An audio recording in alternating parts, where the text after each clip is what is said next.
Girlfriend বয়ফ্রেন্ডের Facebook পিকচারগুলা এত এত লাইক আসে যে আজকাল ব্রেকআপ করাটা একটা কঠিন ব্যাপার হয়ে গেছে। ব্রেকআপের টপিক নিয়ে যখন গার্লফ্রেন্ড তার বয়ফ্রেন্ডকে ফোন দেয় তখন প্রুং প্রুং প্রুং প্রুং।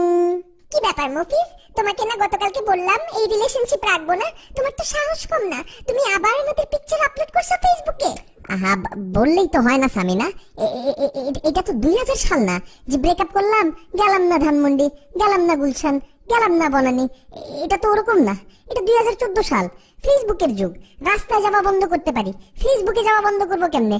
এতগুলা মানুষকে কিভাবে অ্যাভয়েড করবো আমি? কি বলতেছো? ব্রেকআপের সাথে ফেসবুকের কি সম্পর্ক? ছোট লোক কথাকার, তুমি কি বুঝতেছো না তোমার সাথে আমি আর থাকতে পারতেছি না? ফেসবুকের সাথে সম্পর্ক নাই মানে?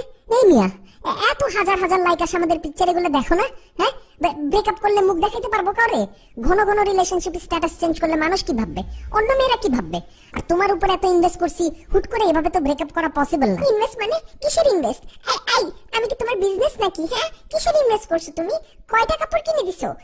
এই যে এবার 31st এ একটা অ্যাপল জুস খাওয়ানোর টাকা ছিল তোমার? থাকবে কোত্থেকে? কিভাবে থাকবে আমার কাছে টাকা? ফেসবুকে পিকচার তোলার জন্য মাসে মাসে কাপড় কিনি না? আগে তো এক কাপড়ে গোসল, এক কাপড়েই দাওয়াতে যেতাম। এত লাইক কি এখন সাদেই আসে নাকি? কাপড়ের একটা ব্যাপার আছে না, কাপড়ের উপর ইনভেস্ট করতে হচ্ছে না?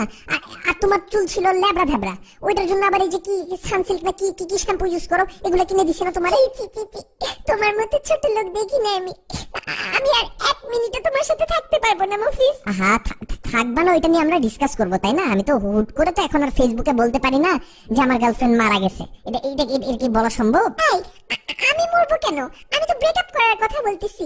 ব্রেকআপ করার কথা বললে তার ব্রেকআপ করা যেতেছে না, তাই না? আমার তো মানুষকে তো একটা ভ্যালিড কথা বলতে হবে, নাহলে তোমার সাথে আজকে ব্রেকআপ করলে কালকে অন্য মেয়ে আমার সাথে তো ছবি তুলবে না, হাজার হাজার মানুষ দেখতেছে না? তখন কি বলবে? যে আপনি তো ঘন ঘন মেয়েদের সাথে ছবি দেন। এটা একটা তো সমাজ বলে তো একটা কথা আছে। আমার ওরকম চিন্তা করে একটা সেটেলমেন্টে আসতে হবে। আপাতত এই টপিকটা বাদ দাও। হ্যাঁ, আমরা এটা নিয়ে পরে ডিসকাস করবো। কয়েকদিন যাক। আমি রাখতেছি, আমার ভালো লাগতেছে না। ঠিক আছে, জানতে তুমি মাথা ঠান্ডা করো। হ্যাঁ, আমি দেখতেছি, এটার একটা ব্যবস্থা আমি নিচ্ছি, তুমি মাথা ঠান্ডা করো।